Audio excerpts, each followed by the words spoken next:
Imagine waking up every day with clarity and passion. If you're searching for that spark in your life, then this video is for you. Learn how to find your purpose and live a more meaningful life using this magical formula that I discovered as I read a book called Think Like a Monk from Jay Shetty.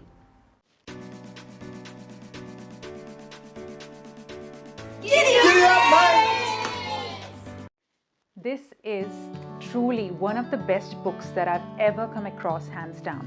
There are just so many great nuggets of wisdom in this book that it's relevant for every phase of life. Whether you are a young person trying to figure out which direction to go into next, or you are a middle-aged person looking for more meaning in your life, or as a retired person you are trying to make sense of your life, one can learn a ton from this book. You don't have to be religious or spiritual to get value from this book.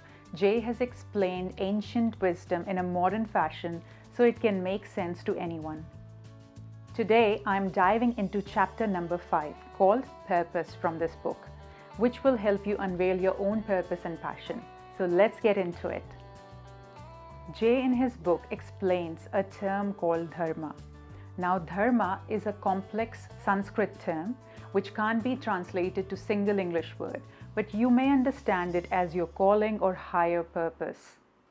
The magic formula for dharma is passion plus skills plus usefulness, or Varna plus Seva, where Varna is the combination of your passion and skills or expertise, and Seva is your service of others. When your natural talents and passions meet with what the universe needs and become your purpose, then you're living your dharma. This is sure route to fulfillment. Think about it.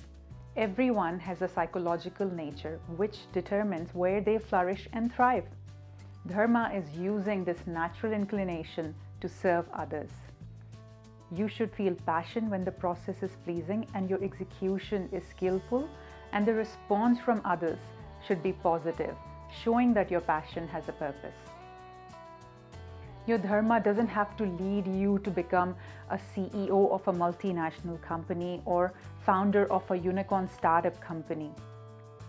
You can be a teacher or an IT professional or a full-time mom or any number of things and be able to live with your purpose. Bhagavad Gita says it's better to do one's own dharma imperfectly than to do another's perfectly. Note, however, that it is important to experiment broadly before we reject any options.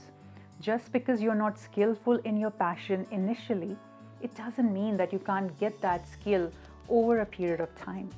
For example, let's say my passion is to consume knowledge, organize it, and share it with others. But I may not be a skilled speaker or may not know how to present myself yet. But this doesn't mean that I can't practice and learn and eventually get skillful at it and serve others with the knowledge that I have gained. In order to unveil our dharma, we have to identify our passions first. This is step number 1. So how do you identify your passion? Well, look for things that you often do and you lose track of time completely when you're doing these things. These are the things that you're going to do no matter what. For example, you might be passionate about singing or dancing or reading or writing. Step 2 is to identify your skill set or your expertise, such as public speaking, negotiation, coding, people management, etc., etc. Step number 3 is to find out how this combination of your passions and skills be of use to others. Once you put together these 3 elements, you are on your path to purpose. In this book, Jay also explains the quadrants of potential. It's a very helpful framework to analyze and understand the different types of activities or work we might be doing, and whether doing those activities is helping us in living in the space where we are skillful and passionate, which is our zone of genius, which is our space to be. And that's quadrant number 2. So let me recap. In order to find purpose in this world, we need to first think about what we are passionate about and skilled in, and how can this combination of our passion and skill be useful for others. Remember that Dharma is not about you, it's about what you can give to others. So now it's time for you to take action. If you want to make the most of your time in this world and live your highest potential, then give yourself the gift of a few minutes to ponder over this subject and actually journal down your thoughts. Write them down in a diary or a piece of paper. The questions you might want to ask yourself: what activities make me lose track of time because I enjoy them so much? What topics can I talk about endlessly without getting bored? What are my strengths? What skills come naturally to me?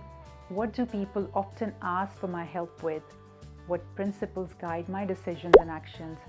What do I stand for or believe in strongly? In Jay's book, he also has a Vedic personality test, which I found really interesting. There are broadly 4 personality types or varnas that Jay has explained. The first one is a guide. Guides are folks who are compelled to learn and share. For example, our teachers, our coaches. Second, leaders. They like to influence and provide. For example, CEOs, team leaders, managers. Number 3, creator. Makes things happen. For example, developers or architects. And fourth, maker. They see things tangibly being built, like engineers or builders. Which one do you think you most resonate with? Again, try to keep an activity journal as you test drive your Dharma. Note down activities that you did in the past week. What did you enjoy most? Did you like the process? Did others enjoy the results? Now you might wonder, how do I know that I'm living my Dharma, my highest purpose? What are the signs?